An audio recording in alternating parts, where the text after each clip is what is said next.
Well, first things first, we're going to open the design. You'll go to the folder where your DST file is, click on it, and it will open into the work area. And this is an applique file, and we're going to be changing the outline and use the system outline so that you have the ability to enlarge or reduce the width of the column. So you're going to choose Path by Zigzag. Now we're going to choose a shape in which we want to create this zigzag path. And then it's just a matter of click and drag across the area. I can kind of see the applique line better than you probably, but I'm lining it up to that area. Then you say right click, accept.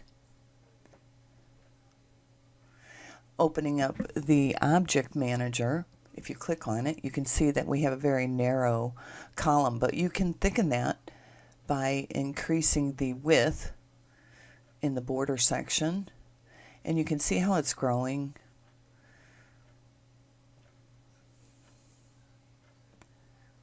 So this is at 4 millimeters. It looks pretty good, but I want to make sure that that line is really close to what we have. So I'm going to be using the ends and the centers of the box to move it into position.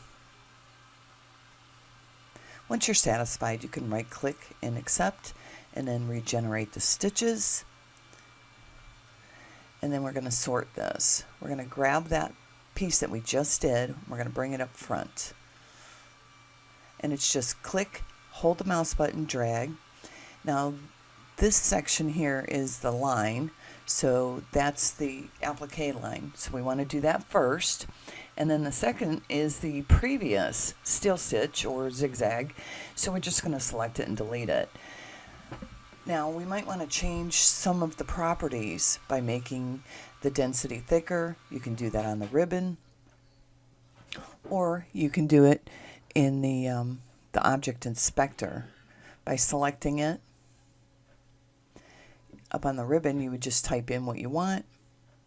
Down in the inspector, you can see how we changed it. Took it, pull compensation right now, it's set at fixed at 0.1. You can increase it, and you can see the changes that it's making, going up and down. But we're going to apply some underlay to it. You have all of these to select from. At this particular design, I'm just going to use the edge walk. You can use anything that's available in the options. I'm going to change that margin is at 0.5 millimeters, so it's close to the edge. And then I'm going to move that blue, applique stitch to the very first, and that was that click and drag up to stitch 1. Now I'm going to save the design, and I'm saving this as a DSG. This gives you the ability to change properties where you can't on a DST. It's just so much easier within the DSG file. Now going through the stitches, this is how it's going to sew out. Now we have that first color blue, that is your tack down. Then it's going to apply the zigzag and then the lettering. So now we're going to save this design again, and then we'll do a file, save as, export to machine embroidery file. You can save that in the same folder, you can save it as the same name, or you can turn around and add edit if you're editing it, so that you know that machine file has been edited.